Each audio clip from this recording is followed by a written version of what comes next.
Welcome to I Still Call It a Lariat, a pro wrestling podcast hosted by me, the original line in pro wrestling you do not cross, the leader of the Legion of Lariats, Steve Zapf. With me, as always, are my co-hosts, Mr. Showtime Michael Wright and S. Scarps Esquire. How are you boys doing today?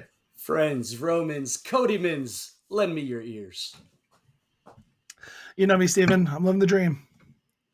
Awesome. We have some cool stuff to talk about. We are going to cover more Hall of Famers. Not really covering NJPW. TNA Sacrifice was a sacrificial lamb. AEW news, and of course WWE news leading into WrestleMania is the hot topic. Guys, it's going to be a good show. I'm excited. There's a lot of cool stuff to talk about this week. Let's get right to it. Hall of Fame talks. It's always one of my favorite things around this time of year, boys. Barry Windham, Mike Rotundo as the American Express, or the U.S. Express, excuse me, and Muhammad Ali, the greatest boxer of all time, is getting inducted into the WWE Hall of Fame. Muhammad Ali obviously had a legendary pro wrestling match with Antonio Inoki, and was the referee for the main event of the very first WrestleMania. That is almost all the reason they need to induct him at this point, aside from the fact into the celebrity wing, aside from the fact that he is, of course, Muhammad Ali. I know Mr. Esquire over there is not going to call him Ali this whole time because we've had this conversation. Out of respect for him and his family, I absolutely am. So sorry to disappoint you, bud. Oh man, but his mama named him Clay. I'm gonna call him. I love him. He is my absolute favorite. He is my GOAT for sure. So this is huge news, man. I mean, this is absolutely incredible. Absolutely. Definitely. Showtime, what do you think about Ali? Oh, I love it. I mean, he's one of the most iconic people in sports history. He had such a big impact on WrestleMania 1. It's, they always bring in that kind of like the celebrity Hall of Fame, and it was only a matter of time before Muhammad Ali came in here. Half the wrestlers ended up pulling from his shtick to begin with when he was going out there. Like, he influenced professional wrestling almost as much as he influenced boxing. And so this was a no-brainer. You saw it coming. I love it here. This is kind of like this week's edition is the WrestleMania 1 edition of the Hall of Fame. Like last week, I felt, Heyman didn't quite fit that. He wasn't quite there yet, though the Philly tie-in makes sense. And these two entries kind of fill quota of WrestleMania 1. Yeah, definitely. Ali also has the distinction of being involved with the largest wrestling show of all time. They talk about it on Dark Side of the Ring at one point. It was the North Korea show, I believe it was. It was 2 days. Both shows had like 90,000 people or something like that, or 130,000 people at both shows, some insane amount. But he was part of the promotional package that went along with that. And if you guys ever get a chance to watch that episode, which Mike, I know you watch Dark Side of the Ring quite a bit, Scarps, definitely watch that episode. It's cool to hear some of the stuff that Ali did to build the boys back up after they've been kind of locked in their own hotel rooms for the entire time that they were there so that they couldn't get in trouble. I don't believe I have access to North Korean television. I think it's on. I think it might be on American television, but I'm not positive. Then maybe I can find it. Well, in the main event, in the main event of the North Korean version of it, the Exalted Leader actually won the world title. It was weird. Yes, it's very, very weird.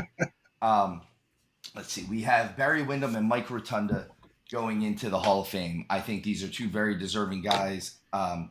Showtime, I think this harps back onto something you had said last week, that it's going to be harder for guys to get into the Hall of Fame.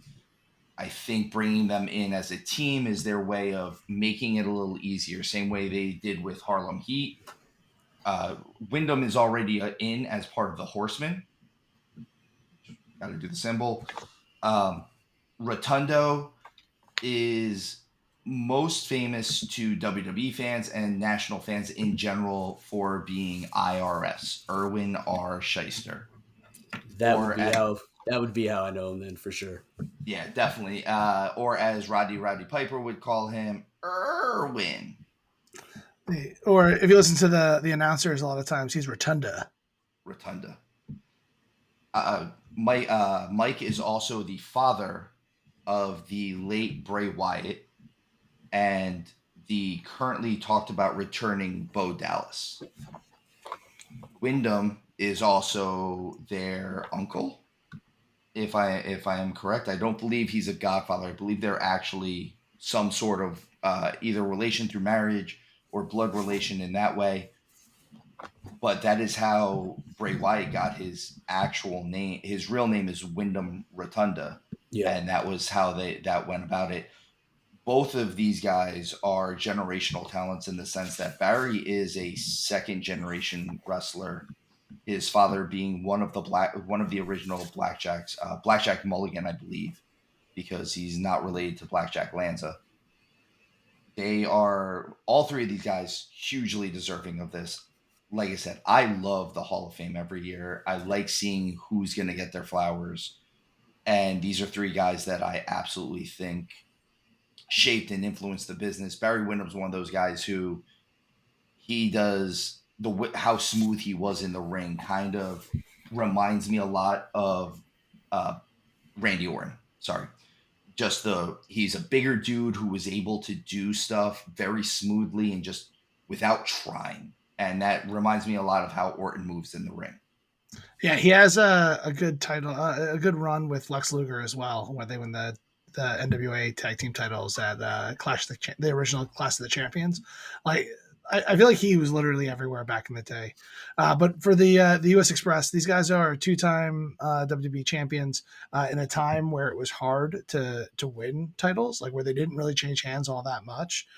They were the PWI Insider ranked them in the top 50 of the top 100 tag teams of all times.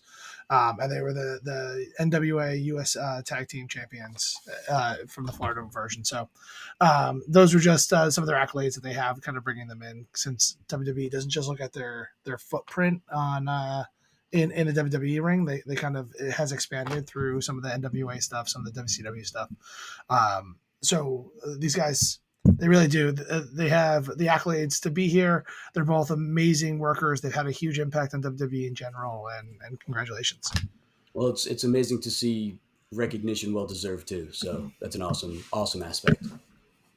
I also like that WWE is focusing more on that footprint, that it's not just what they did for the WWE now. I think this is their attempt at, even though everyone already looks at this as the one and only Hall of Fame for pro wrestling, this is their way of proving, hey, we have the people in who did stuff other places too. We are the biggest and best Hall of Fame, even if there is not a physical Hall of Fame yet. So, guys, moving on. New Japan Pro Wrestling started their New Japan Cup tournament. This is one of the tournaments they hold every year. Winner gets a world title shot. I believe it's whenever they want or at a specific pay-per-view later on in the year. I like this tournament a little bit more than I like the G1 Classic tournament, just because it's a single elimination tournament. The G1 Classic, they do it more like World Cup soccer, so to speak, where you get you're in an elimination round or a group round and then an elimination round.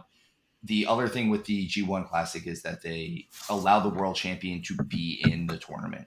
So if he wins, he gets to choose who he faces at Wrestle Kingdom, which is New Japan's version of WrestleMania. This I like because it's, again, I'm always more of a fan of a single elimination tournament. I like losing you're out type situations. Showtime, give me a tournament. Give me a tournament any day of the week, and I'm pumped. I think it really gets to showcase more wrestlers. I think particularly when we kind of here in the U.S., we're really steeped in AEW and WWE with the way the rosters are constructed, there's just so much talent and not nearly enough TV time to get everybody a spot in there. And what this does is it really allows you to showcase a bunch of people, everyone really having an opportunity to shine. You really get to, you know, give everybody that moment in the spotlight that they were an actual contender, even though they lose in the first round or what have you. And then those that end up winning end up getting a couple really good matches. It really legitimizes people. So I love the concept for this. I love this being a way to get a world title shot. I think this showcases more of a wrestler's skill and the way he deserves it than grabbing a briefcase off the top of a ladder or throwing a bunch of people over the top rope. Don't get me wrong, Money in the Bank and the Royal Rumble are amazing things. I love that you get world title shots for that. But like I've said, I think I've mentioned it a few times. I miss the King of the Ring. I miss some of those other tournament styles in, you know, AEW and WWE. So I'm excited to see this. I'll be tuning in. I also think this is a good chance for them to show how deep guys like Nick Nemeth and Riddle can go in that Japanese style, because Nemeth has never really worked it, and even Riddle has only slightly worked it. So it gives them a chance to really prove that they can work that Japanese style on a more regular basis. On to TNA Sacrifice. They had TNA Sacrifice was the pay-per-view this past weekend. Honestly, it felt a lot like a filler pay-per-view. There was some good stuff on there, nothing overly great, although they did have some title changes. Eddie Edwards and Brian Myers, who are both very, very well-traveled wrestlers, won the tag team titles. Brian Myers is probably someone that I think Showtime would get into, and honestly Scarps too, if nothing else because of his nickname. He's the most professional wrestler. So that's the perfect nickname, bro. 100%. Yeah, I knew it. I knew you'd be in, if anything else. But I will tell you what I think is hysterical. You want to talk about sacrifice? I think the fact that you, Steve, have sacrificed comfort for style with that T-shirt, because you look like you're wearing a barber cape right now. Can I see what you're wearing, bud?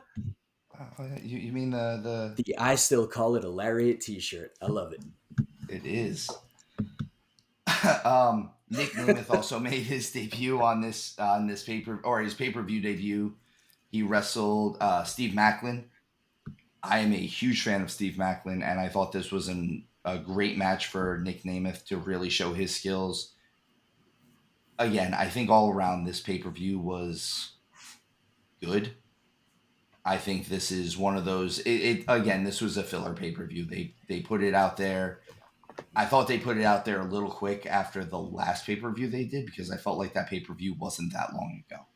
Only about 2 weeks. So AEW news is going to be kind of hot this week. We're coming out of Revolution and Sting's retirement. There's a lot of things to know. Darby Allin is apparently getting one match, and then he's going to die at the top of Mount Everest, which he didn't die going through a bunch of broken glass, but they might get sued to the point where who knows what happens at that. That is quite a possibility. Yeah. Apparently some fans got cut, and they're not taking liability for it. Yeah, but I mean, how could you, man? You assume that risk when you go and sit front row at an event like this. I would imagine.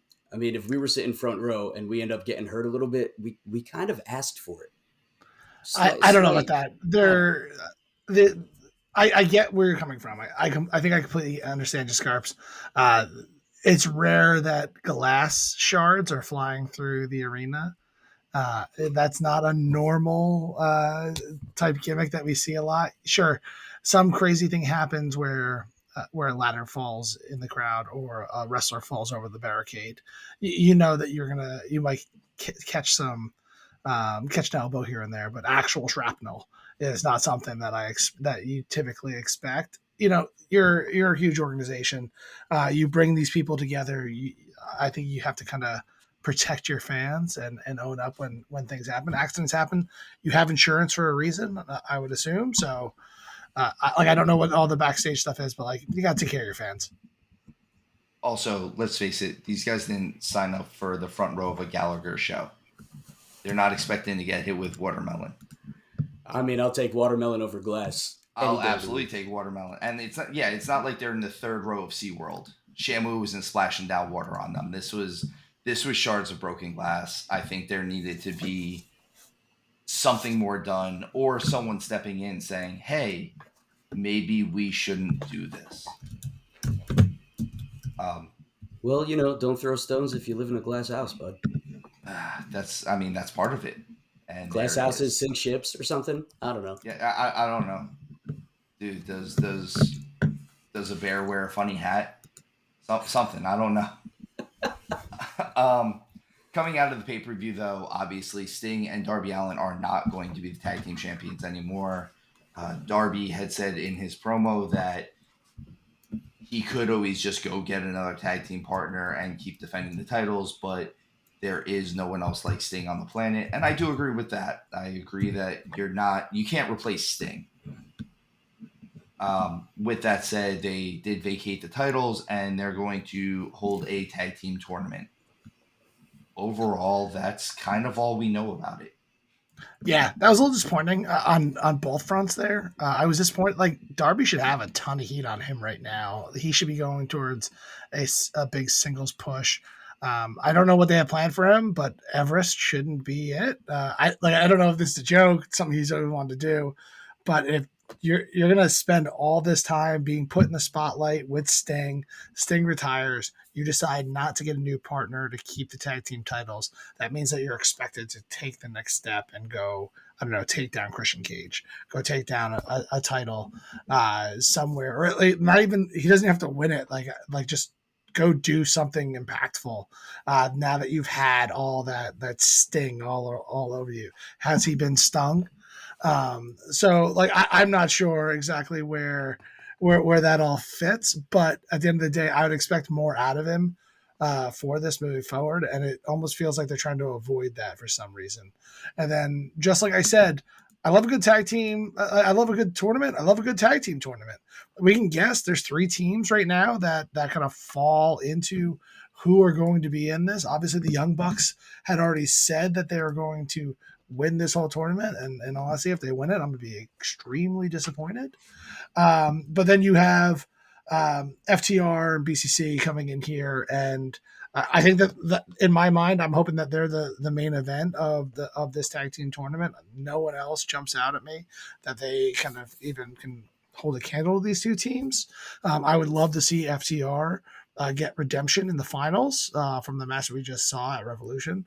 So that's what I'm hoping for. But some kind of announcement telling us what the tournament's going to be, like how many teams, what kind of style. Just give me something. I'm hungry for it. They seem like they were just really getting like trying to move quickly to get Okada's introduction. That's definitely what it felt like. There's technically 4 teams then, because we'll have the BCC, we'll have FTR, we'll have Nikki and Maddie, and now the Infantry, which I You've don't just really been know who fined. they are. I have been. That's fine because I You've just don't been work for fined. them. Awesome. I thought it was about mentioning the Infantry, or the fact that I've never heard of the Infantry. No, Nicholas and Matthew. Mr. and Mr. Buck. I'm sorry, Jackson. It was close. It did definitely seem like they were just bullet training to the Okada debut. He debuted, he beat up Eddie Kingston, which I'm sure made Showtime happy. I don't dislike Kingston. I just don't like him at the same time. So It just seemed like this was where we were building to for this type of stuff. Okada did debut to an okay amount of fanfare. It felt like I just still feel like AEW is still using buildings that are too big for the amount of audience that they're drawing in, and so it doesn't always resonate the same way. And now, I mean, Revolution was a different situation. They had a 15,000 person building. They filled the whole 15,000 person building. I feel like, though, as a fan base, we could have been a lot louder for that. So it really, as awesome as it was, it could have been louder. Honestly, if I'm being truthful. And I think if they were using, especially a lot of their shows lately have been sitting at like 3, 4,000 people, and they're in 10,000 seat arenas. It it looks half filled because it is. They should drop down to like 5,000 person, maybe smaller colleges that they're doing the stadiums at or the arenas at, where they don't have to fill as much, where it looks like the arena's more filled. And honestly, it'll give them a little bit of a better vibe about everything. Everything will seem louder. Everyone will seem more engaged. You'll be able to tape both sides of videotape both sides of the ring. And it just seems like they're not willing to take that step back that they might need to.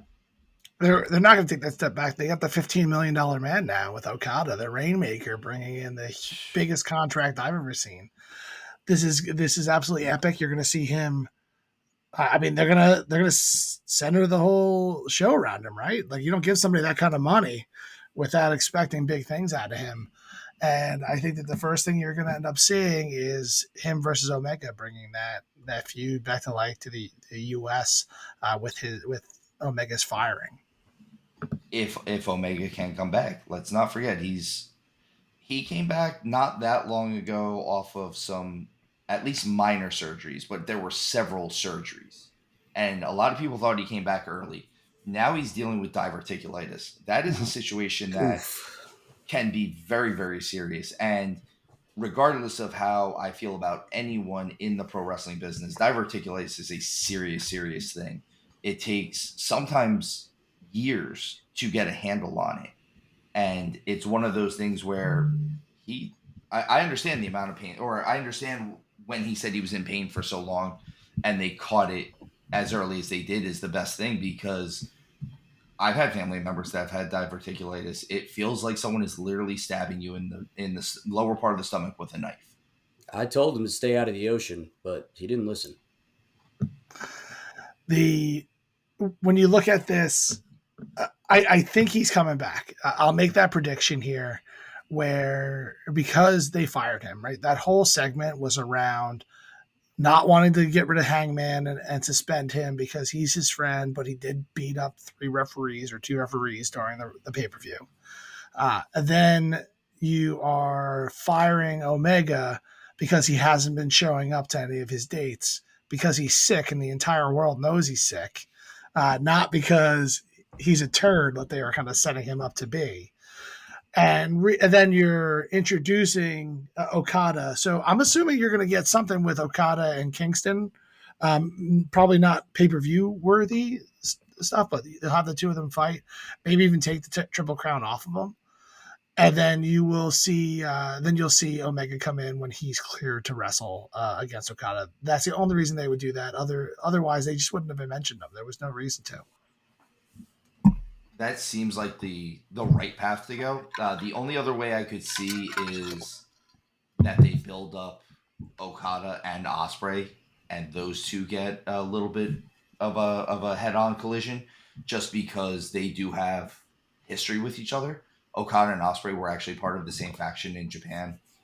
Okada and Omega also have the history of being kind of rivals for the last couple of years in Japan. The difference in Japanese factions and American factions, though, they're more like teams. I know they're still teams, but it's more like a sporting team. Like it's like a franchise. Do you Japanese faction. do you think there'd be a spot for Takeshita anywhere in that mix? I would love it. I would love to see Take and Okada get a good just Donnybrook going on. I think they would put on a really good match. The problem is right now they're both heels. Yeah. So that's the only thing. But I would love to see Takeshita maybe go the route of the babyface. If you could get a good babyface manager on him, excuse me, possibly just a pretty girl, just so that someone is there to talk for him every so often, I think they could turn him face. Also, the same thing with Okada. I just don't think Okada wants. I think Okada likes working with the Bucks. I think he knows them. That's probably a lot of it. But I would love to see Takeshita and Osprey keep up their feud for at least a little while, even if they throw Danielson into the mix now, like which seems to be happening. But Okada by just Okada, I feel like is like you said, Showtime is going to be built up into either him and Omega, which I think that's the main plan. But it wouldn't be that hard of a pivot to turn it into him and Osprey as well. I think Osprey is the one that's going the route of the face I think so instead too. of Takeshita. So I think that's a better way. Like the way that he's running through his own stable, beating everybody. I mentioned it last week. There's only so many times heels can get beat by a friend before they put him in his place in the worst way possible. So I could see that, but I don't think. I think that's going to be the long play here, like long term booking would be something along those lines. I think both of these guys are going to be pushed to the moon eventually. And right now, I think that they're giving them their starts. Right, it looks very clearly that Osprey is going to be going with Danielson. They brought him out at the end of the match. There's no better way to set up a match than just put them in the ring together. Like they could do it on a one-off show if they wanted to, but I just feel like that's kind of a waste. Where you can this could be PLE level matches, and then Okada. It seems clearly that they're setting him up for Omega, and beating Omega isn't going to hurt anybody at the end of the day, anyone's heat, and then putting Okada in line to maybe take on Swerve in the future after Swerve takes the belt from Joe or something along those lines. I don't know that far in the future. He's made one appearance. I just know that you give somebody $15 million, you're going to expect him to do some things and probably hold the biggest title in your company or be the one that you consistently think he's going to win and have him keep losing. Either way, he's the main event guy.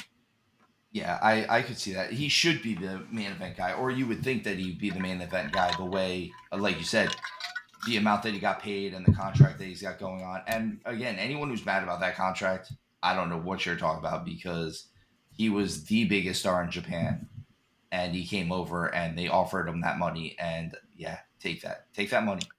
Yeah, I don't think anybody on this podcast is mad at that money. I just bringing it up because I'm not even mad. I'm kind of impressed.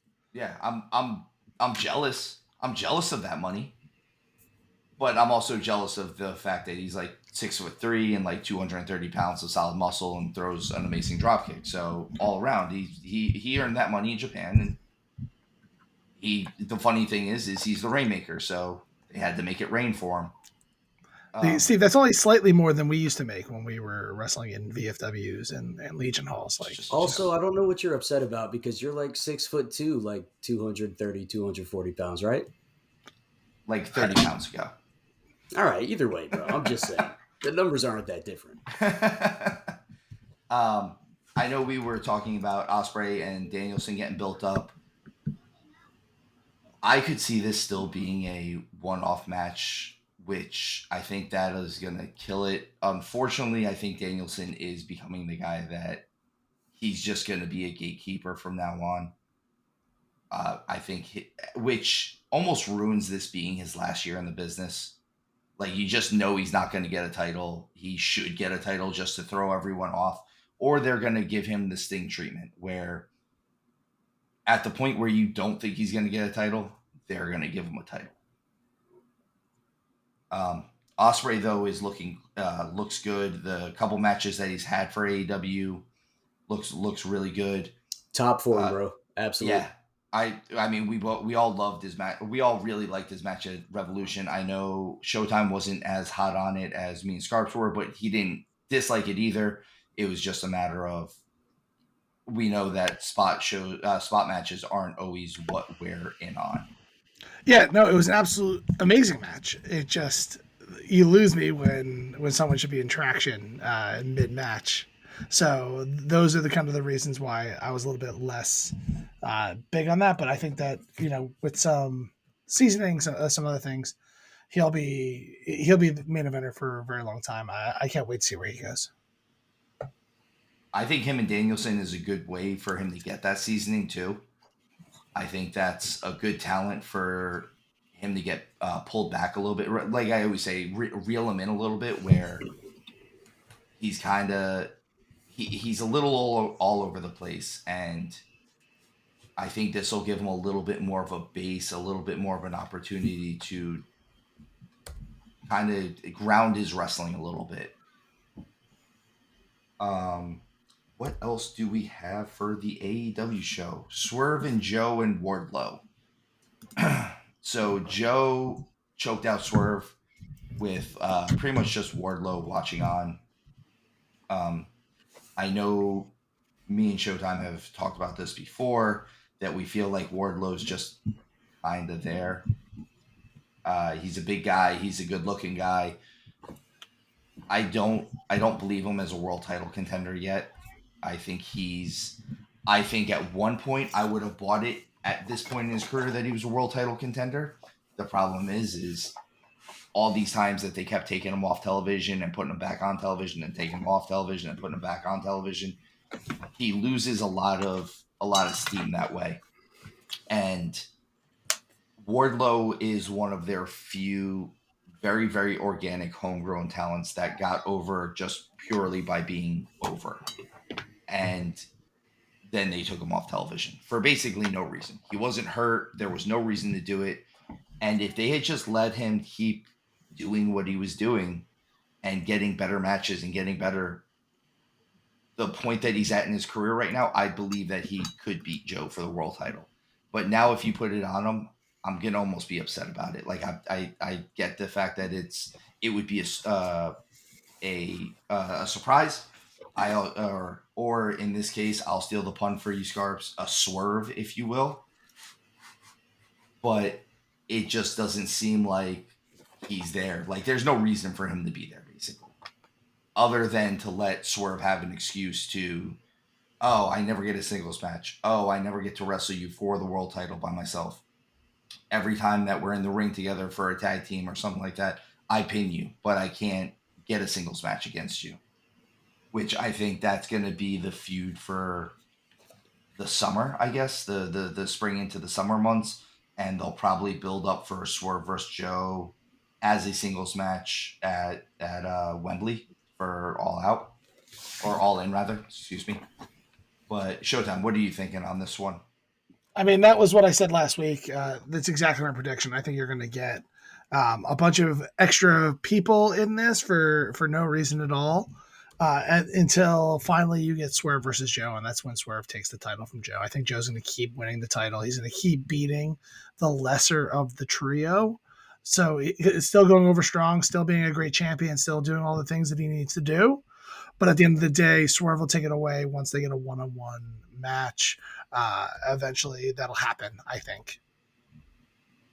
Yeah, I think Swerve will take it eventually. He's just so over right now. It's hard to not give him the title. I'm surprised. I actually think it's hard to not to give him the title pretty much right now. But I just don't see a show that's big enough to justify him winning the title with how over he is. Because you still have to do it in that sense too, right? Like you have to have it be at the right show. It can't just be on a random Wednesday Dynamite, and it can't just be at some pay-per-view that halfway no one really cares about. It has to Yeah, be. but listen, like Ross Geller said, right? Sometimes you got to pivot, and the showrunners might have to pivot, man, and that's all. If you have to do that for Swerve, so be it. Pivot. Pivot. The Pivot. I think what they're trying to do here is build him up as a face, right? They did the pivot. They have they listened to the fans, and I like the way they're turning him face.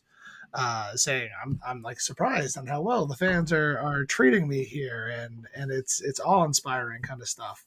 So him going this route, going the face route, give him a chance to do that, kind of get away from some of the heel heat that he still did carry for breaking into somebody's house and standing over their children. So when we see him actually come out as a face, I think that's the main reason why he turns his back on Joe and gets choked out in that segment, to give Joe a bit more heel heat. It's still tweener heat for me because it's just Joe being Joe. Like, don't turn your back on Samoa Joe, the world champion, you fool, because you will get choked out. Like that's what happens.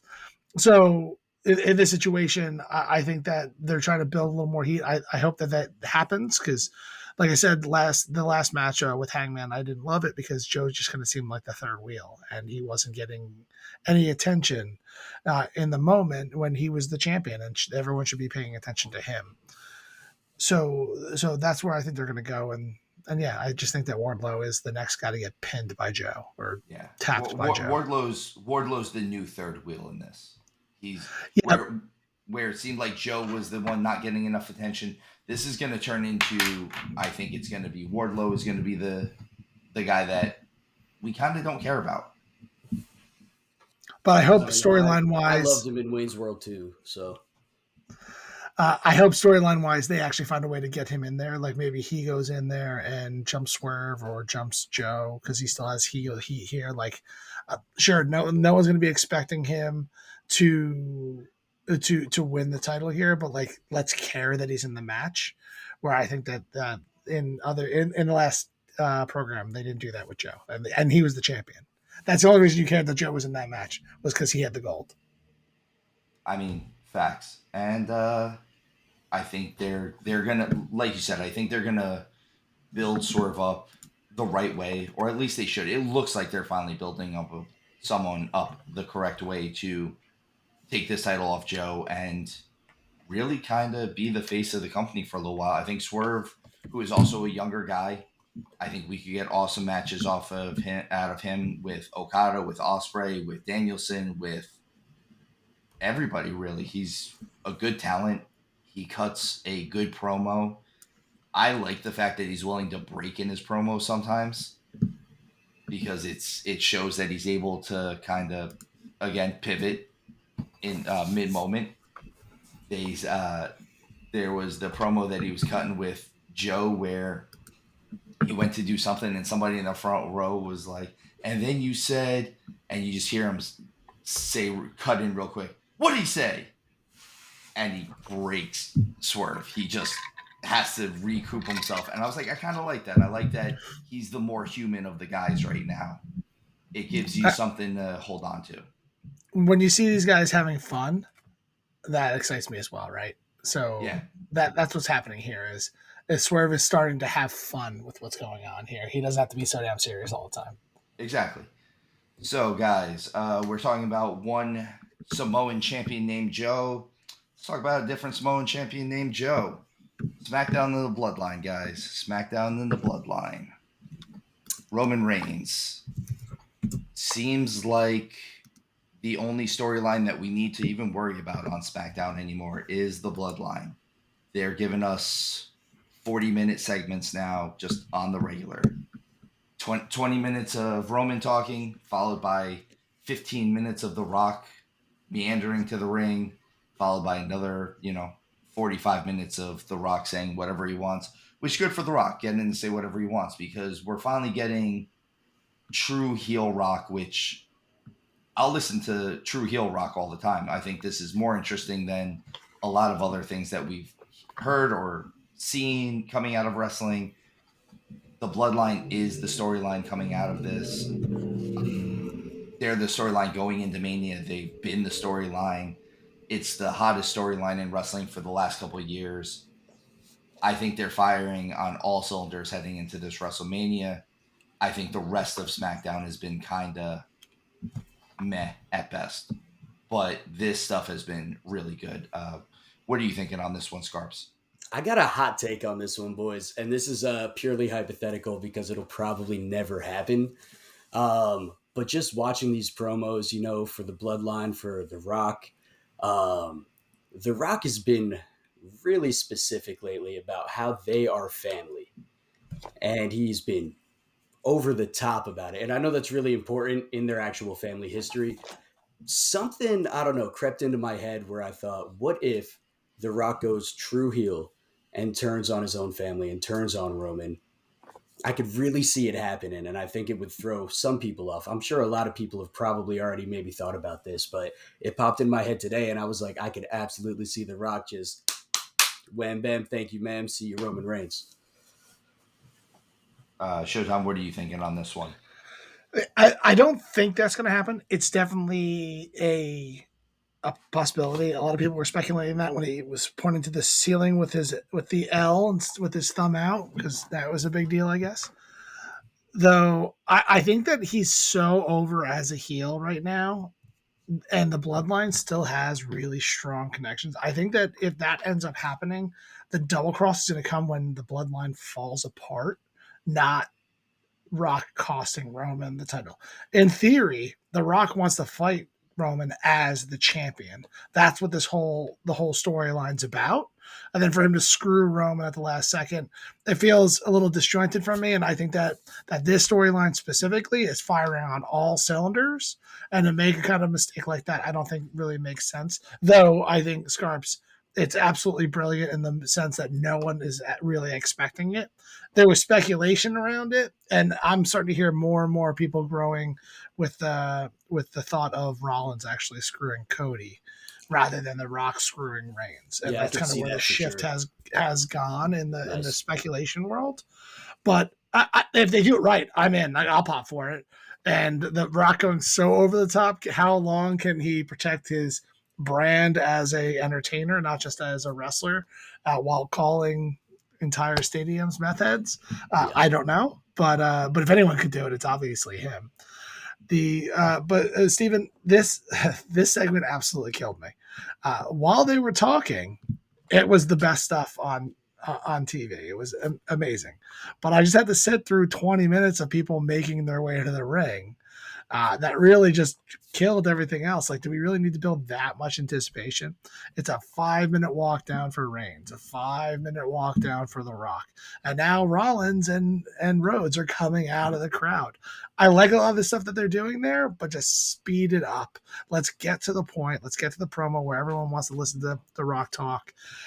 And the more I watch the storyline unfold, the more I believe that Rollins is a heel in this conversation.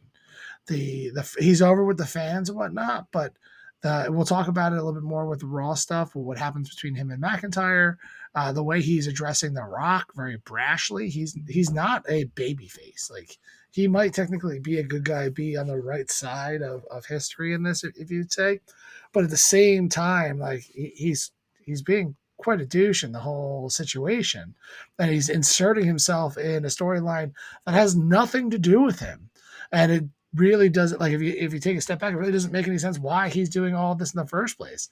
He doesn't have a history with Cody.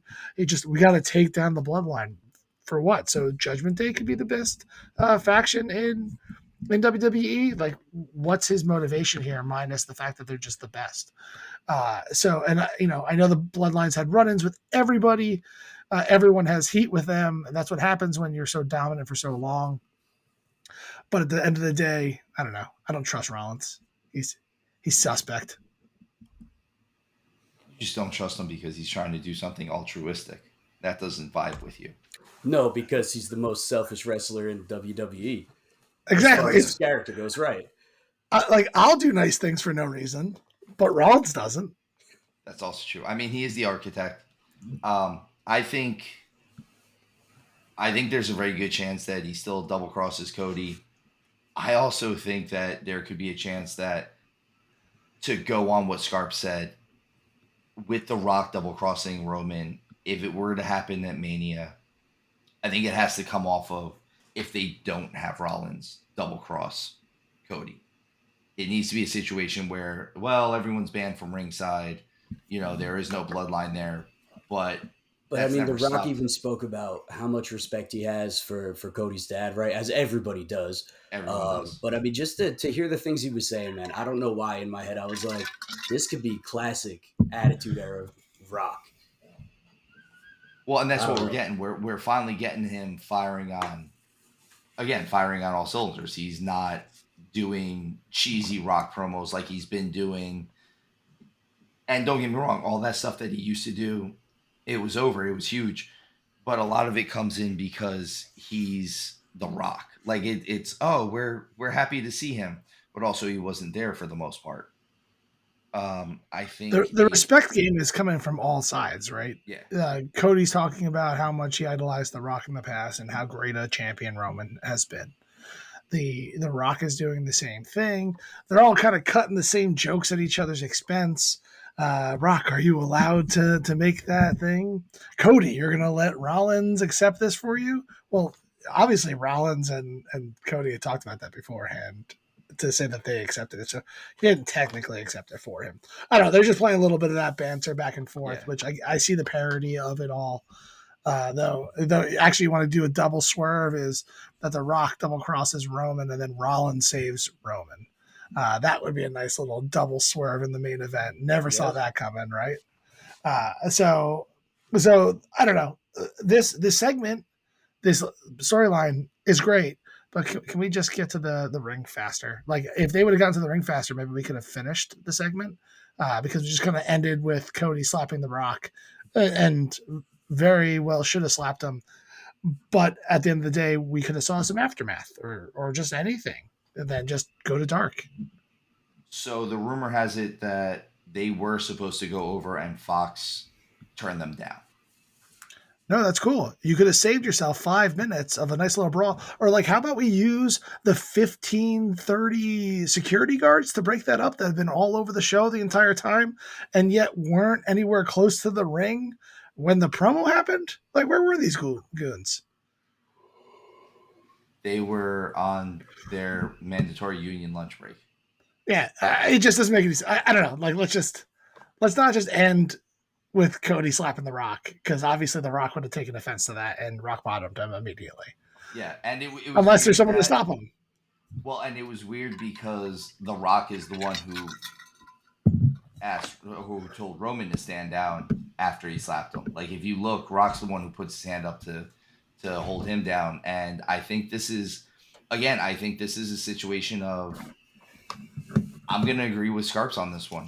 If the Rock is going to double cross him, it's going to be that he just full on takes over the bloodline in the middle of this whole thing, especially if they do the whole thing where Rollins doesn't double cross Cody.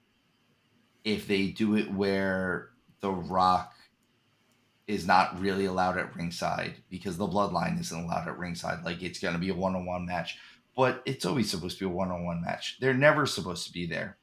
So not having Solo supposed to be there, does that really change anything? Like, unless... Well, he's always there, right? The reason why he lost last time was he was there. And he got kicked out and then came back. And he was still there.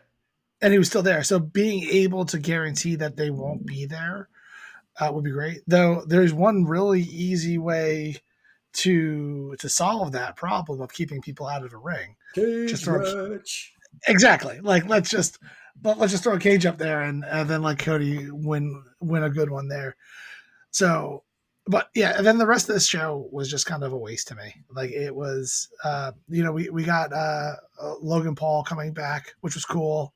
I don't understand why Austin Theory is just a complete jobber now.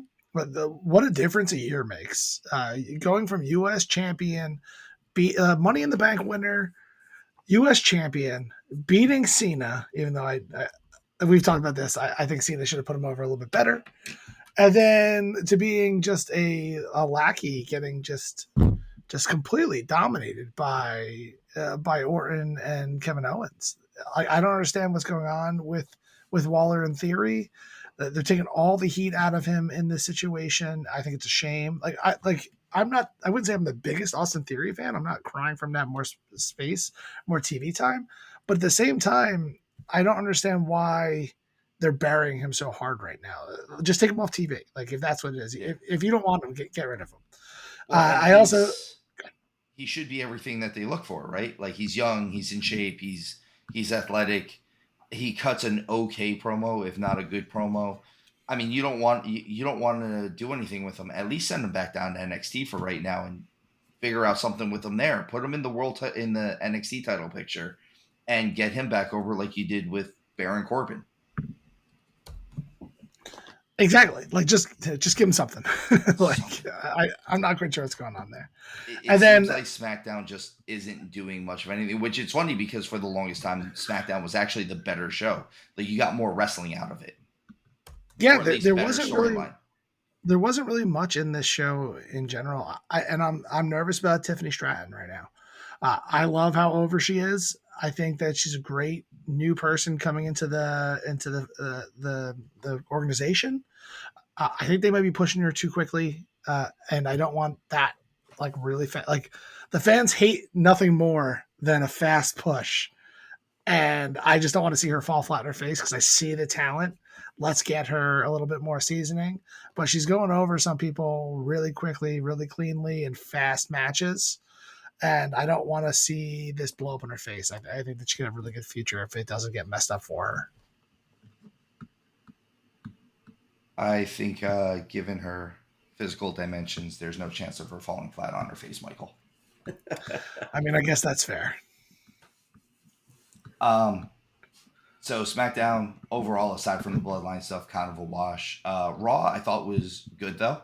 Raw kept me intrigued for the majority of everything that they were doing. I know we wanted to see. I kind of wanted to see both Sammy and Gable get in on this one, but I am happy enough to see Sammy be involved in this one. He just seemed like the right choice by the end of it, and maybe give Gable the chance to take him down at a different pay per view, or if they're going to keep building him up, build him up to Money in the Bank or actual tag titles. Now that it seems like they might split up the tag titles, they're doing a lot of stuff right now. They have a lot of moving pieces, and oh, Steven. Man, were you not even paying attention to the three-way match that they have set up for Mania here? So Sammy won. He went over really big. I get that. But if you actually watch that match, he doesn't pin Chad Gable. If you look at the pin, Gable's on his head. His shoulders aren't touching the match. And with instant replay and everything else that you have in sports these days, I would not be surprised if they come in, look, the referee made a mistake. I didn't get pinned. My shoulders were not touching the mat. The guy that is an Olympic caliber wrestler will know about having shoulder on the mat. I don't see him complaining about it, but I almost kind of see other people complaining about it for him, or just him doing anything he can to get that chance to go against Gunther because of the whole it means more to him. It's different for him, kind of the storyline. I also watched a lot of the stuff for the interviews that they had with the guys afterwards, after they got eliminated, and every single one of them kind of cut a heel promo. So it could be a situation, and I've said this for a while about Ricochet. Ricochet's demeanor is that of a heel. It's just the fact that he does so many flips and stuff that it's hard for him to be anything other than a babyface, especially when you're kind of a smaller guy. But like, when you listen to him talk and he actually takes himself seriously with his promos, he's kind of a heel. I kind of don't like him. So it's I absolutely hated this match for what it was. I think the match itself, for a gauntlet match, let me take a step back.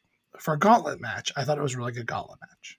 I thought everyone had their moment to shine. I think it was really fun and entertaining. I liked the match in its own right. For it to be a number one contendership match for a title, you really put the first two guys in there at a disadvantage. The first two guys that get in there, in this instance, it's Ricochet and JD. You have those two guys going in there, and they put on a pretty good match. Actually, JD was going. I think I like the way they showcased him a bit too. Like, he had some good heat in that match, but clearly both of them were not going to make it to the next spot. I was actually really relieved that Sammy wasn't one of those first two guys, because I was like, oh no, surprise, Sammy's in the beginning and he's going to win the whole thing, because that's believable. But you do like him going over on three guys and getting kind of squashed in the middle of that. Really gave him the heat to say, okay, it's believable. He's tough enough. He has the drive. He won't quit against Gunther. So like, I get the storytelling in that aspect of things, but I'd be upset any of the first three guys going into this being like, I got screwed out of the draw in this match, like, rather than just putting together a tournament where we all kind of wrestled against each other. I also, I don't know, even with everyone that's involved in this, I don't want Gunther to lose the title to any of these guys. Doesn't it seem like there's not the caliber guy to go up against Gunther? Like, shouldn't it be like Strowman or Orton? I mean, I know like, Strowman's hurt. Honestly, the guy that I could see, and if they do it in the next few months, it still, I don't think would be that quick, is Breakker. Yes, give me Braun Breaker. I'm so excited about that. But I think it's too. I think it's too quick. Again, to go back to the Tiffy time stuff. There's nothing that fans hate more than pushing somebody too quickly, except for pushing a second generation wrestler too quickly. Every time they do that, it absolutely ruins them, and it takes so much time for them to break through. They have to be especially epic in order to get over that hump, or they end up doing rounds and they're kind of a jobber for the first couple of years, and then they come back 10 years later to finish their story. So like that's why I'm a little hesitant to get him in that picture this year. Next year is where I would see it, and particularly if it's still with Gunter, because he's like, I'm the last person to pin you. Yeah, that's why I'm saying like months from now. I'm thinking if you keep building Braun Breaker up, even till past SummerSlam, Survivor Series, Royal Rumble, that time period would be a cool time period. Um, Mike, I'm gonna bring it back to one of your favorite wrestlers right now, and that's gonna be R-Truth, who is also the reason, as we said before the show, that Scarps can't see John Cena, and that's because he's turned into R-Truth. That's what happened. I saw that. I saw the 5 knuckle shuffle. I saw the FU, or the attitude adjustment. You know, I don't know. Like it just kind of seems. I've never seen them in the same place at the same time, even though they've wrestled each other in the past. Then arguably that would make me Batman. And Bruce, as I've said before, I believe. How do you insure the Batmobile? It keeps me up at night, bro. Believe me. Because I mean, either you're committing insurance fraud one way or another, right? I'm not Batman. I'm not Batman. I'm not Batman. All around, I thought the match with Truth and I'm sorry, Damian Priest. I was about to call him I was going to call him Martinez because that's his real name. Sorry, we were talking about him beforehand. I thought it was good. I thought it was exactly what I thought I would get out of the two of them. The only thing is they were who they thought we were. Yeah, this was the only men's singles match on the whole card, right? Like on the entire night of Raw. This was it. This was what we got. With no gimmick at least. And I think we could have gotten one or two more in there, maybe. Yeah, the first women's tag team match just didn't do much for me. I hope that they take that storyline somewhere. It just was kind of flat with everything else going on. Women's tag team match would be great. That was the Maxine Dupree match, right? It was the first one. Correct. Where now we're bringing in the fact that fans are mad that she didn't sell a move.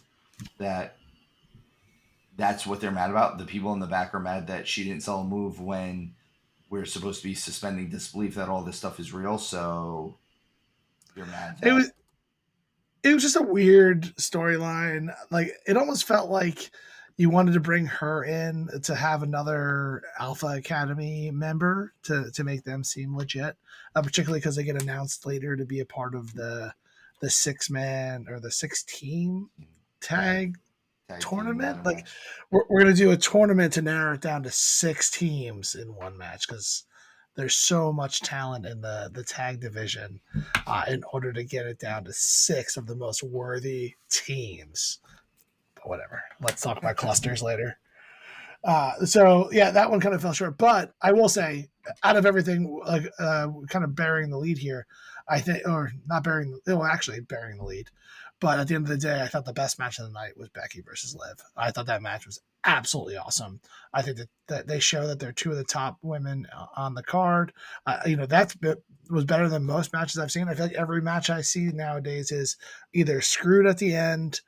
You have a squash match, like we were talking about with Tiffy or Braun. Like these guys are just coming in for a quick squash match and moving on. These two left it all out there. I thought there was some really good heat between the two of them. I liked the layer of respect. The whole time that they were wrestling, I was kind of asking myself, like, where the hell is Rhea? Like she's the champion, and it seems like this is all Becky's story. Like I want more mommy. And then she came out, which was a nice little surprise. So then I got a little bit more of that. I want to see her face in this more. I want to see her laughing at Becky the entire time, watching her get beat down, so then she can ultimately beat her at Mania. So that's kind of, that's the storyline I like building up to, and I thought this match was absolutely awesome. I'm gonna need that soundbite, by the way, because Michael wants more mommy. Mommy.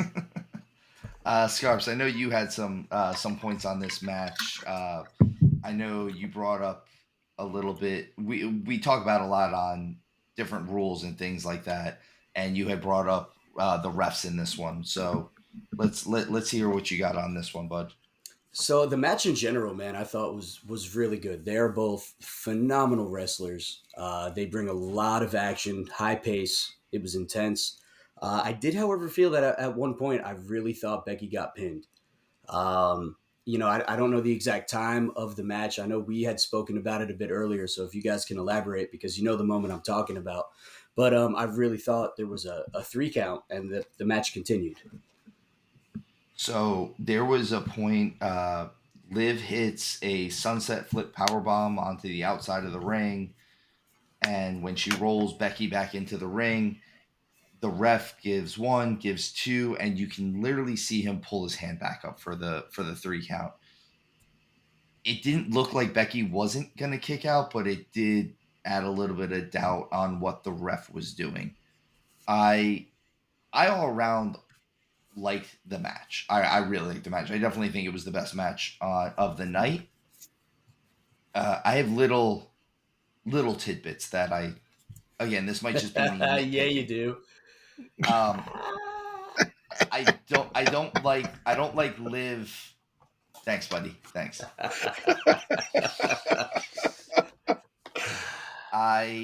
Yes, we're children, guys. We're talking about professional wrestling. Yes. I don't like that Liv throws 14 code breakers. There was a lot of code breakers in that. I've noticed that myself in all of her matches. The front, the back, code breakers left and right. It's like different variations of it, and it's not like with Roderick Strong where he's the messiah of the backbreaker. Like you can't be the messiah of the code breaker. It's just constantly like it's all the same move, and you're just doing it over and over again. The other thing, and again, I know you guys haven't seen as much of Liv as I have. This is more of a situation of just over the last couple of years, Liv does a lot of spots like that sunset flip powerbomb. She does a lot of spots from the apron of the ring, just in general, and it becomes a little bit predictable. They do it a lot for Royal Rumbles and Battle Royals and stuff like that. I think they're good. I see that, guys. I see that. I see everything that you're doing. There's no chat. Don't worry. I think, again, I still think this was the best match on the card. I think Liv is doing a lot better than what she has been getting for a while. I think Becky is doing exactly what she's been doing for years now. She main evented WrestleMania with Charlotte Flair and Ronda Rousey, so the other two probably biggest women's names at the time. And I think just all around, this match was good. I think this was the best match of the show. And again, I like Rhea Ripley coming out. I do love Rhea Ripley. I think she's the best women's wrestler on the planet right now. And I think it's not even a question. It's not until Charlotte comes back, and it's not whether or not Bianca gets it. I think no matter what, Rhea Ripley is the best women's wrestler on the planet. Ripley, believe it or not, is my favorite. Believe it or not. Oh, I believe it. I dig this whole storyline right now. Like Becky shouldn't be taking on the world, and I love how that she wants to be a world beater and all that stuff, kind of really building her up to be a threat to Rhea, where where I think we all seem right now. We're not making media predictions, but I haven't heard one person say that I think Becky's going to win. So at the end of the day, like really trying to build her up with this kind of nice little feuds with Nia Jax, with Liv, like it's giving them the opportunity to really get like the spotlight on this women's title, where I don't think they're doing the same thing with the other women's title right The now. SmackDown Women's title, yeah. Yeah, like does anyone really care what's going on with Damage Control and Bailey right now? I want to care, I really do, but it's a kind of one of those, oh, I was a bad guy, I got kicked out of my own stable, now I'm kind of crying about it, and I know they're going to develop that a little bit more as we go. You can actually already see in the segment from SmackDown, it looks like that Bailey might start having some people that are actually on her side, not to do another double cross to a triple cross. But this storyline with I feel like the talent is better overall here, because you have so many. You have like 4 kind of superstars rather than 2 superstars and a tag team where it's a little bit more personal. So this one, I'm really popping for this one. I don't want to take too much heat off of the other one. It's not my intention. I more want to prop this one up because I like what they're doing with Becky. I like Liv coming in here. This, like again, this is the best match I've seen on any show recently. I can't think of one that was better. That was, like I said, wasn't a squash match, wasn't a weird tag team. Like the Gunther Jey Uso one was great until Jimmy and Solo came out. So like those, like that would have been it, but then you lose me there. Even like I guess the Gunther Dominic Mysterio match a couple of weeks ago was a really good match as well. Like I like that one, but it was still more of a squash. Like Mostly you knew yeah. how it was going to end. I could, based on everything that was going on in the background, I really could have seen Liv win this match. Like I didn't know who was going to win this match until it was over. And the way Liv was kind of taking it to Becky the whole time, I was believing more and more that she was going to win this match. She was taking the bigger risks. She was doing the things she needed to do to put her down. And at the end of the day, Becky rose above and pinned her cleanly, which I also loved because you actually got a good match that had a clean finish. And it kind of put the whole, is Liv going to be at Mania to bed a bit, because she just cleanly lost to Becky. Now there is no doubt that she should be in that match, because now it really sets up the whole Becky versus Rhea. Though you're going to get a Nia Jax match next week where Becky gets to beat her there, and then she's clearly the one on top. It wasn't good enough to win the Elimination Chamber to prove that she was a number 1 contender. Now let's fight everybody individually. So is it weird that Becky and Rollins are both trying to be like world beaters right now? Like they're just, I mean, the married couple is doing almost the same thing, but in different ways. Like they're both trying to take, like Becky is trying to prove that she deserves this title shot, where Rollins seems to be taking on undue fights.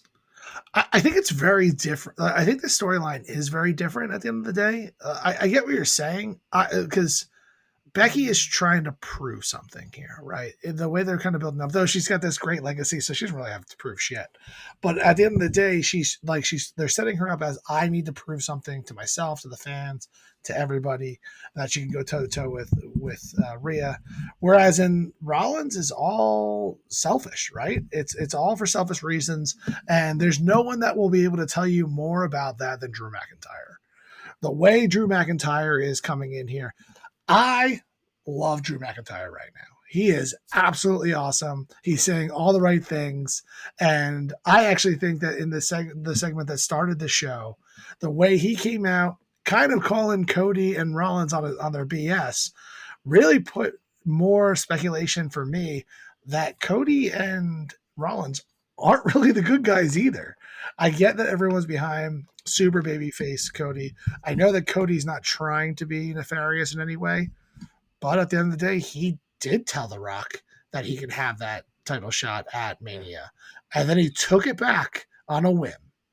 And so, like in that situation, he didn't really stand by his agreements, and that's why I understand why The Rock is taking this epic temper tantrum. I have kids of my own. I've seen some good temper tantrums, but man, they have nothing on The Rock and his temper tantrums. So, and I mean, your kids didn't show a 70-person family tree, right? they still have it in them, I think. Let's the verdict's still out on that front. We'll see where they go. I'm still waiting for Max to bust in here and tell us all what it's about. But at the end of the day, the McIntyre and like the way he kicked off Raw, he's feeling more and more like the face of this match to me, and Rollins is the heel. Rollins antagonizing him to claymore him again, calling him a coward, doing all these things to get a rise out of McIntyre is the heel tactic. I was sitting there watching this when he goes, "Go ahead, kick me." I was like, "Do it. Go for it. Please kick him in the face." He's asking for it. He Look, wants all you I'm to do saying it. is, bro, you never mess with a man in a kilt. Ever. I'm with you. Never ever. The him actually like doing that, like that's how you give him the heel heat, and he didn't take it. He So was goating him the whole time. Absolutely. and like so he's the good guy, right? So sure, he took a couple shady wins because the bloodline are mad at the other guys, but he hasn't actually done anything wrong. He hasn't used outside Ultimate objects. swerve, McIntyre comes in and helps out Rhodes after Rollins double crosses him. I could see that going because there is so much of that heat with the bloodline that he used to have. They talked about it a lot on McIntyre giving Rollins the same advice that he had given the other way around to leave the bloodline alone. It's none of his business. The more you leave them alone, the more they'll leave you alone. I don't see Drew McIntyre being the people's board member's favorite champion or whatever the way he kind of put it. Because I actually see McIntyre going in there. I think right now, as of right now, not official, but I think he's going to win the title from Rollins. And because he's already done a day one, I could see the bloodline screwing him over, letting McIntyre win this. I don't want to see him do that. I want to see McIntyre win this title legit, even if it is the fact that Rollins wrestled 2 matches in a row, back-to-back nights. And I want to see McIntyre go on a nice run with this thing. He has won me over with this whole thing of kind of being the ignored girlfriend, of being like, I'm your opponent at WrestleMania. Pay attention to me, please. You're seeing other people. I didn't agree to this. I won the Elimination Chamber. I want to be the champion. He's not as whiny as I'm making him sound, because he's right about everything. Why is he being ignored? He is the real threat here. And Rollins has nothing to do with the other storyline except for what he's inserting himself into, because Cody needs a backup. Cody's got plenty of backup. Go grab Jay. Go grab Owens and Sammy. Go grab, there are so many people that can back him up. You know what? Go get R-Truth, because I will take more R-Truth any day of the week. Oh my God. I'm out. And we've come full circle. I'll do it anytime. So I had someone offer me. I have to read this for you guys because this is their take on this. It is absurd, but it is also, it's so absurd, it's so crazy, it just makes sense. It doesn't make any sense. But their swerve is that Cody is gonna actually get Jay to help him, and it's not gonna be Cody because Cody's not allowed to finish his story or whatnot. So he's actually going to come out as Stardust. I think this is malarkey. I told said person I think this is malarkey.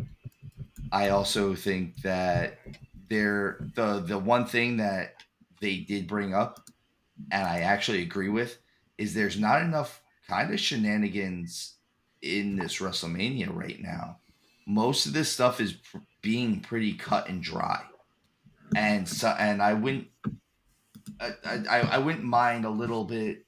Some of these matches, they seem like they're going to be just okay. LA Knight versus AJ Styles. Okay, we know what we're getting with the ladder match. Rollins and Rhodes versus Reigns and Rock. Yeah, Rollins might double cross him, or Rock might double cross Reigns, or any of that stuff.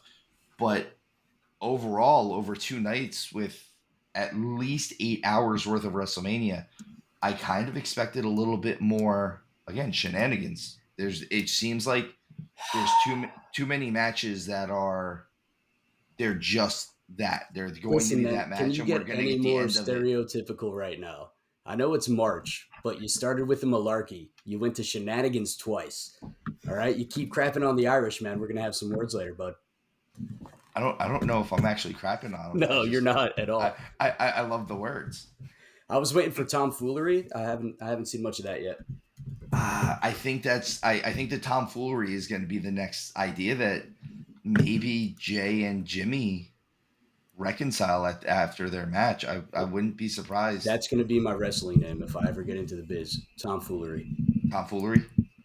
100%. Nice. It's like Hugh Morris. Yes. I really enjoyed that one, dude.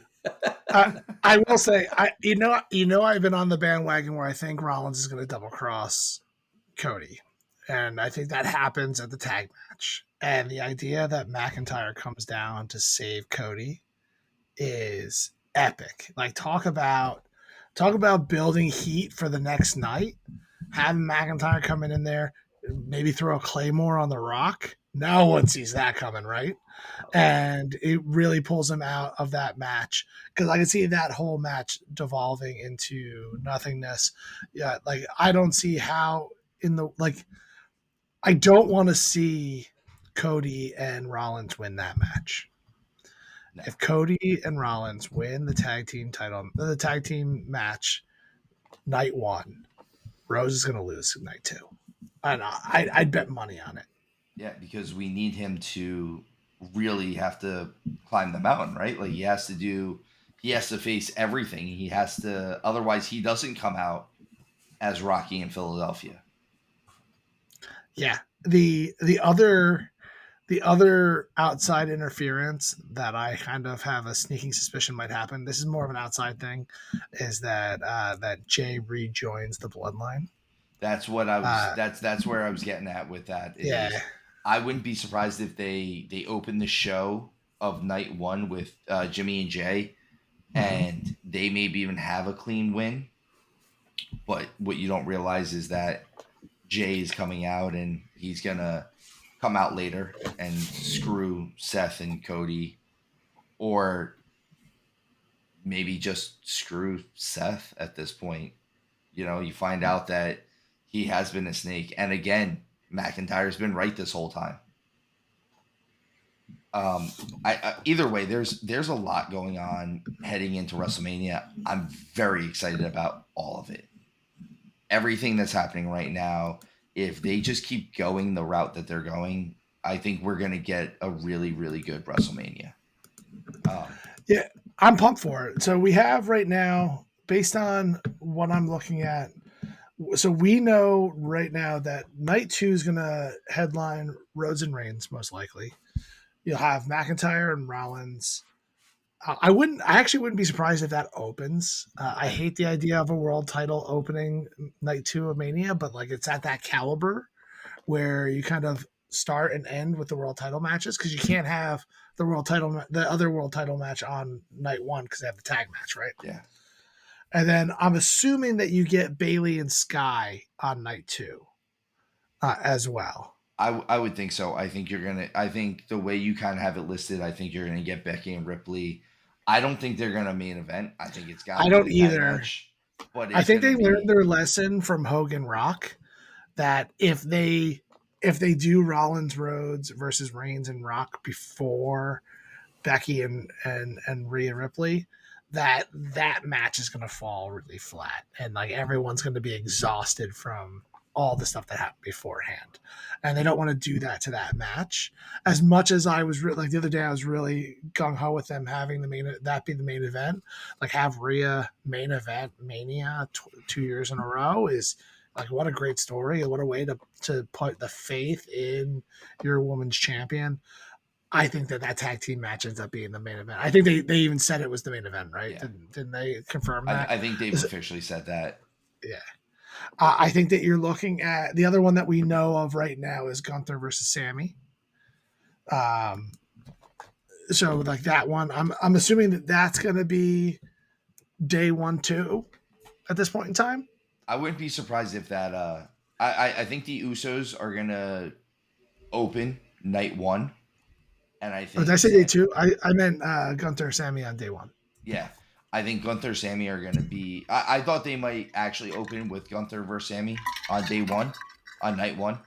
I don't think. After thinking about it, I think it's going to be the Usos are going to open on night one. I think that's the obvious choice for a good match that doesn't have too many stipulations to it. Yeah, and it'll be a great match. I think these two guys they're ballers. I'm really excited about this match. Like, I want this match to have no outside interference. I know it's not going to happen. Solo will stick his nose in here somewhere, but I would love to see these guys just cleanly fight each other. We'll get 11 billion super kicks in the match, but at the end of the day, I think I'll be pretty happy with it. I think that I have all the faith in the world in these two guys. Yeah, I think we'll get a really good match out of that. I think in general, Mania is shaping up to be good. I think there's just a chance that, as much as I can't believe I'm saying this, I don't think there's enough shenanigans going on leading into this. Like, there's not enough of these matches that I'm looking at going, oh well, like someone might run down or someone like so and so has been left out of this.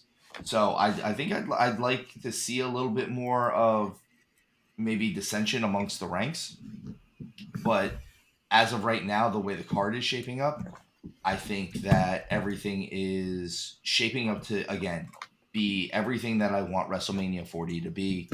They are trying to make it the biggest WrestleMania of all time. I think they're doing a very, very good job of it. I think the amount of star power that they've put in and managed to get again, I think by bringing in The Rock, even though I said that the first time Triple H takes over for a full Mania, that maybe you don't need to have past stars come in.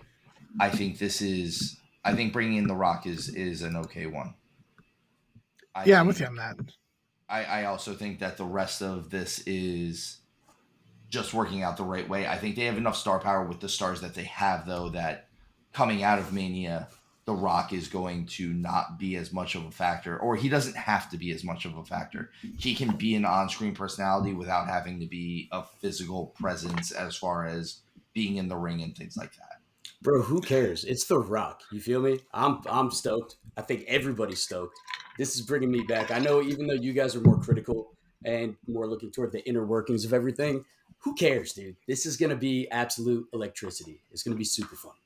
No doubt. Plus, Yeah, plus we're going to get Stallone. We know we're going to get Stallone. We We've got have to to. get he'll be Stallone. there. We have to. The other matches that we have kind of confirmed are LA Knight versus AJ Styles. I wouldn't be surprised if that opened one of the shows.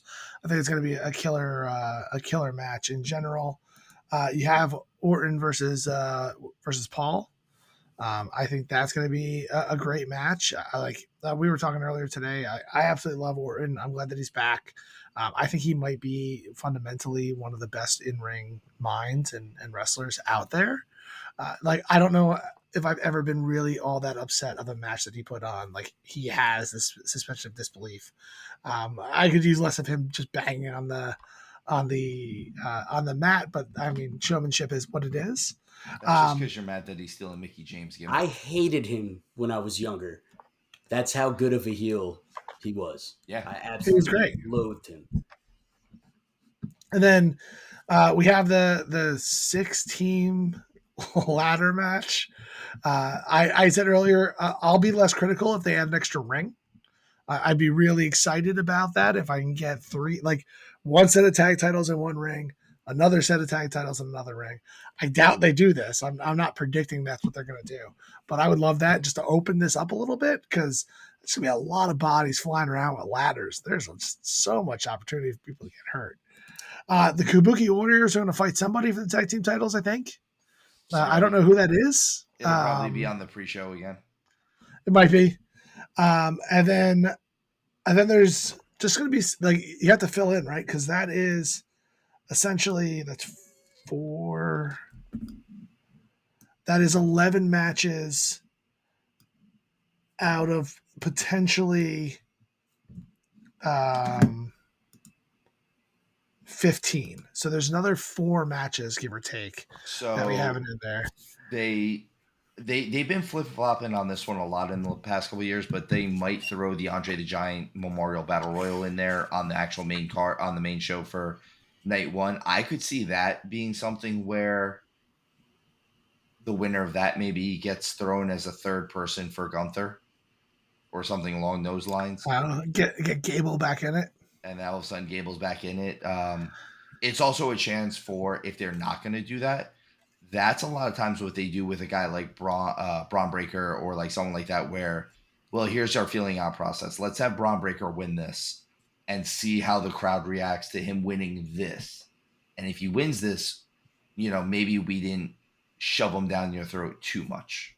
Yeah, I think that's a good call out. I think there's also other opportunities for people to come back in that type of match. Like, is it like, I don't know what the actual injury timelines are for some of these guys, but Braun Strowman coming back, CM Punk coming back, and something like that. I know that'd be a little early for Punk. Yeah, I don't think there's a chance for Punk. He's still. But that is kind of what they could do in that kind of match where you're not too stretched in order to do that. I would like to see something with Dominic Mysterio.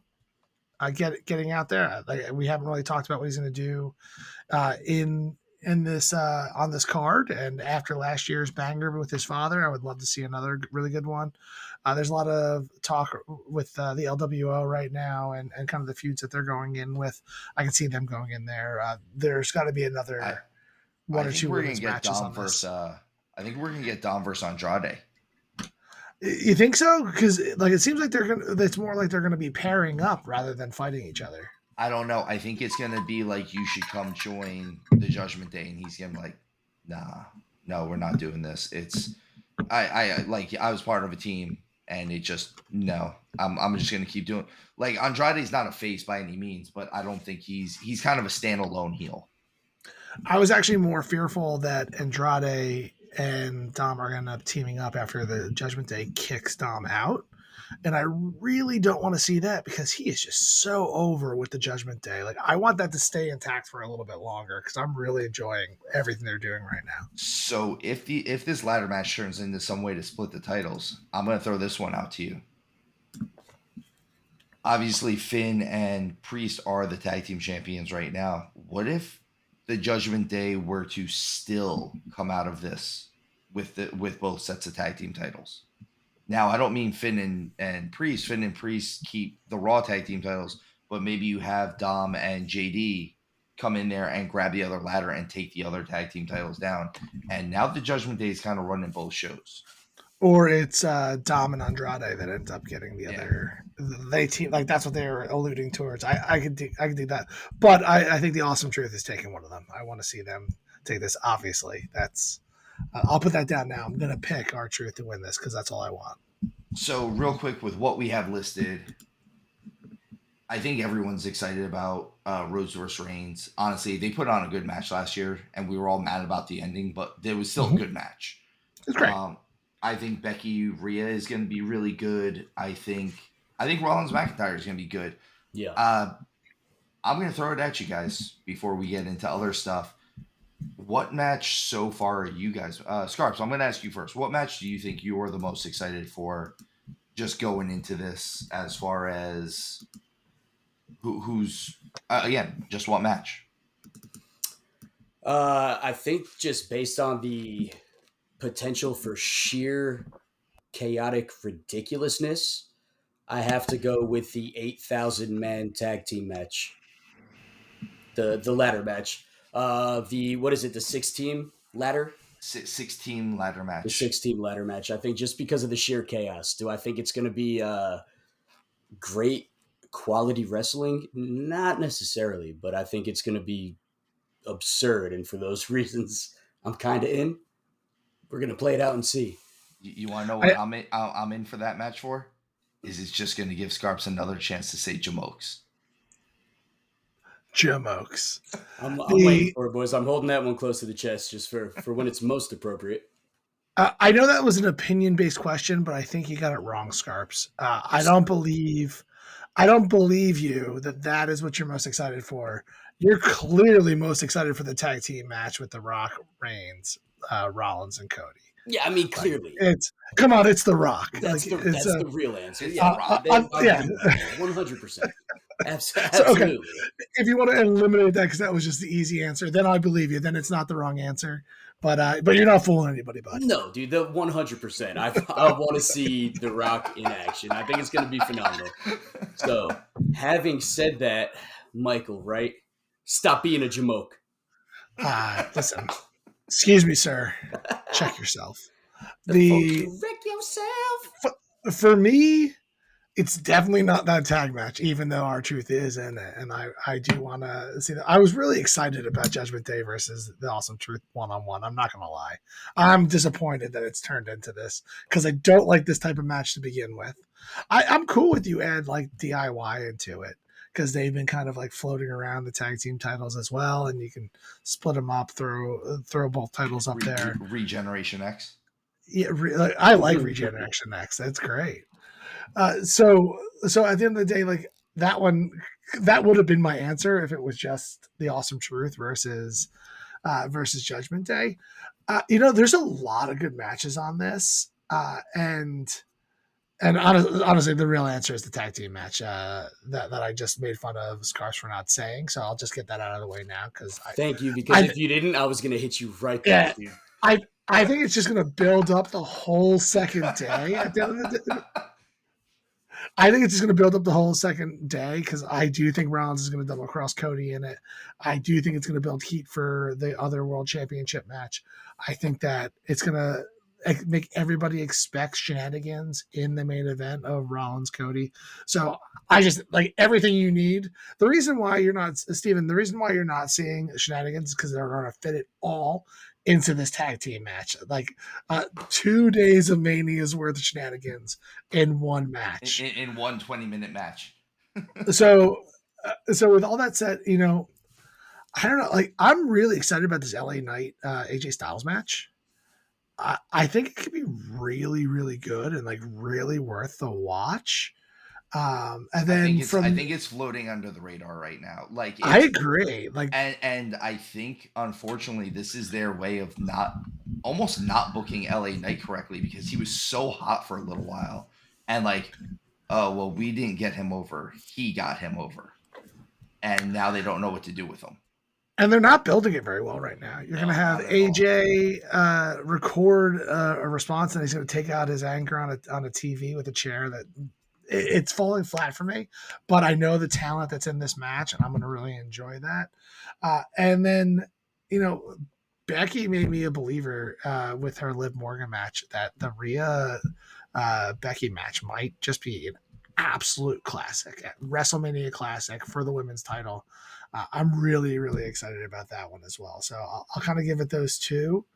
And I hate to admit it, but Logan Paul is a bit of a natural here. So the one I won't admit that I'm really excited about is Orton Paul because I won't give him the I won't give him the satisfaction. So I'll keep it at those two because it's 2 nights. So I'll give him the satisfaction then. I'm excited about Orton versus Paul. And depending on how the nights roll out, if they're on night 1, I think that might be the match that I'm kind of most excited about, other than the tag team match. I think McIntyre and Rollins, though. Otherwise, there's been a lot of really good work done for that build up, and I'm really, really excited to see what happens with McIntyre with that. I want to see where McIntyre comes out of at the end of this. I think those are my 2 right now. Who knows what happens in a week or 2?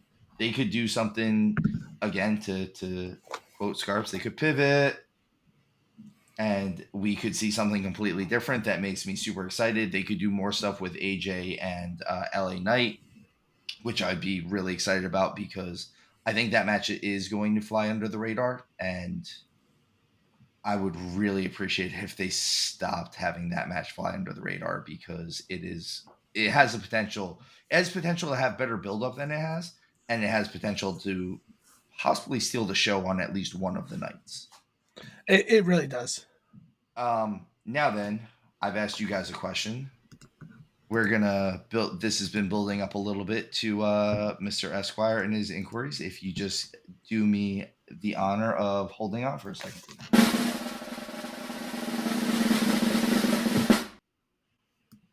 Mr. Esquire, what is your inquiry today?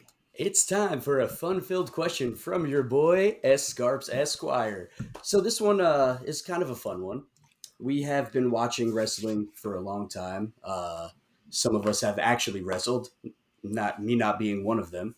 So from a fan standpoint, some of these moves seem to pack a huge payload. My question for you boys is: which moves, finishers or otherwise, do you think are both, let's say, look extremely devastating or are devastating, but are also practical? Michael, I'm going to let you field this one first because I want to hear what your answer is on this one. Cool. So my It doesn't favorite matter. I'm just kidding. it's cold blooded, man. You can't ask a question like that. And You're cold as ice, you dog. thank you. The so my favorite move of all times was kind of showcased by Tully Blanchard, which is the slingshot suplex. I think it is the most practical move ever because like everyone throws a suplex, but just the idea of dropping someone's legs on the top rope to get that spring to take somebody down, I think it's an absolutely devastating move. It could be a finisher if done right. I thought of like other ways to do some of these. Like, could you do a slingshot fisherman suplex? I don't know. You wouldn't be able to do like a German off of it, but I feel like using the ropes to your advantage to make a move feel so much bigger and more impactful is really one of those things you're kind of talking about that like I don't understand why you don't always see a slingshot suplex. And I don't know if I've ever really seen anybody do it since Tully Blanchard. So that is kind of like the first one. And then the second one that seems the original Walls of Jericho, when he actually kneed on your head and like really had the full stretch of the crab, like once he moved over to like the normal kind of Boston crab feel, it ruined the move for me. Like even though like before that the crab move was fine, but that like I even kind of for me wrestling personally, I took inspiration for that where I used to do an elevated cloverleaf. I think Uh, it's so funny that you even said the Walls of Jericho because I was gonna bring up the Boston Crab, and that's a move that I don't see as much anymore. But I know, I mean, we used to do it when we were messing around in the backyard, dude. It's a move. It's a move that uh, works. Of course, and like and having that full stretch where you see the whole torso of the dude, you're kneeing on his head, Yeah. so it gets that little extra. I know that I think it may have been hurting some people, and I don't want to see anybody get really hurt, particularly for this. But it looked devastating, and like I said, like I was starting to say, I even took inspiration for that. I used to do an elevated cloverleaf where it's like the normal cloverleaf where I kind of knee on the head, and you get that full extension of the torso. There's zero situation there where I believe that person's not in agonizing pain, right? Like he is being As someone fully who's taken stressed. this move from Showtime, yeah, no, it hurts. It It does. hurts a It's lot. fine. It's why I Just had to do a nip up Hurricane Rana just to get out of it. Nice. so those are my two that I gave you a non-finisher and a finisher I like for it. it. So to build off of our overall love of suplexes, I guess, because it seems like all three of us like suplexes. Absolutely. My first one, which seems to not be a finisher, though it probably could be, or it was at one point, is a superplex. I feel like if you're lifting someone 15 feet in the air and dropping them on their back or their head or the back of their neck, it's pretty devastating. I think that's one of those moves that I don't think gets sold as much as it should, and maybe is just as detrimental to the guy doing the move. I'm trying to think. There was God, I want to say it was like the late '80s, that era of wrestling. I feel like there was a superstar that did the superplex all the time, and Orton's father, Bob Orton Jr. did the superplex as a finisher, and Barry Windham actually. Now that we're where we're in, I Barry like Windham it. Full used circle. to do a superplex and then float over from it. Nice. And that would be how he'd win a match. Like it very similar to how Tully was doing the slingshot and then the float over. So it's one of those. The other one I'm gonna say, what does Hook call it now? He calls it the red rum. I'm always gonna call it the Kasha Hashamasha Mashame, otherwise known as the Taz mission. This is an actual judo submission. It's a bit of a chicken wing with a crossface choke.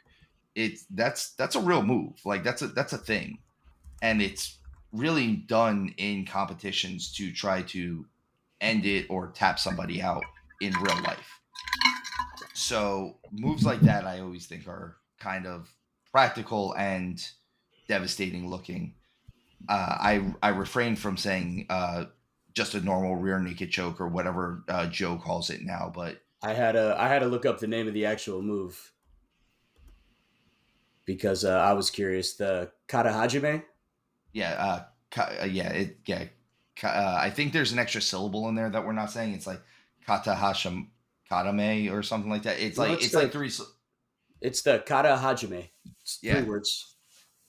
I mean, I'm sure I'm saying it wrong, but that's. I think you know what it is I haven't heard someone say the actual name for it in so long that I don't remember how to say it. And the only way me and Mr. Showtime have ever said it has been Kasha Hashamashame. Kame Hame. Yeah, it's a Kamehameha. Oh, rip. Rest in peace to Toriyama, huh? Yeah, that I was hoping you'd give him a little props because enough of us. He's influenced enough of us. What an absolute legend.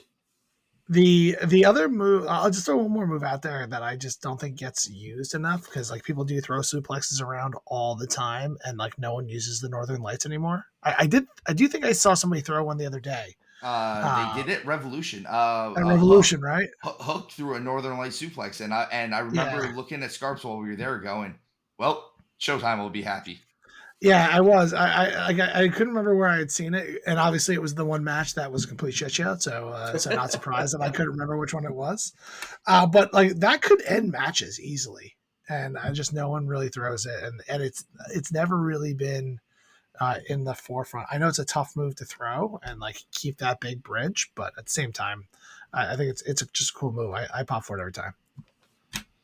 Scarps, you got any answers for your own question or? No, it's my question segment, so you guys have to answer them. Fair enough. All right, boys. Well, this has been a great show. I think we covered a lot of stuff.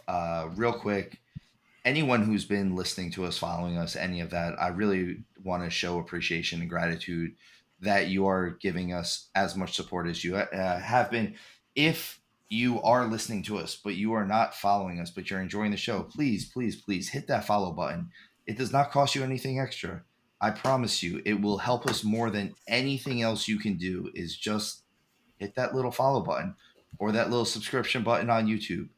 Other than that, we have a new email for any inquiries or questions or just to shout out. It's going to be info@stillalariat.com. Please, all of our social media accounts will be listed in the info for the podcast.